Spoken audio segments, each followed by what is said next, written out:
Dengan didampingi 9 partai pendukung yang memiliki kursi di DPRD setempat, pasangan calon bupati dan wakil bupati Lamongan Fadli Kartika Hidayati di Jalan Suwoko, Kelurahan Tlogo Anyar, Kota Lamongan.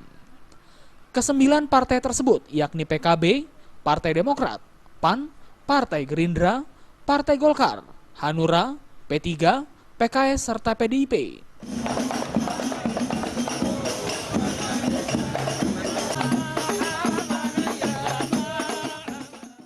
Seusai mendeklarasikan diri di depan ribuan pendukungnya, pasangan dengan slogan fakta ini langsung menuju kantor KPUD setempat untuk mendaftarkan diri dalam memperebutkan Lamongan 1 pada 9 Desember mendatang.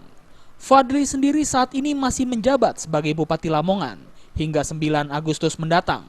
Sementara Kartika Hidayati merupakan anggota DPRD Provinsi Jawa Timur dari Partai Kebangkitan Bangsa.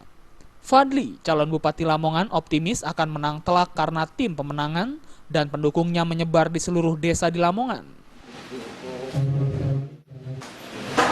Ya, tadi sudah saya sampaikan, dan partai-partai politik yang ada di Lamongan, ada 9 partai politik di Kabupaten Lamongan, semuanya mendukung. Targetnya, Pak? Terima kasih. Targetnya? Ya, targetnya kan menang. Masa ada yang nggak nasib menang? Berapa persen suara, Pak? Hah? Tergantung calon. Saya kan masih belum tahu calon-calon yang lain. Paling tidak saya mengharapkan bisa menang mutlak di Lamongan. Setelah dilakukan pemeriksaan administrasi, seluruh pendaftar bakal calon kepala daerah akan ditetapkan sebagai calon resmi oleh KPU Lamongan pada tanggal 24 Agustus mendatang. Dari Lamongan, Jawa Timur, Muhammad Basoir melaporkan.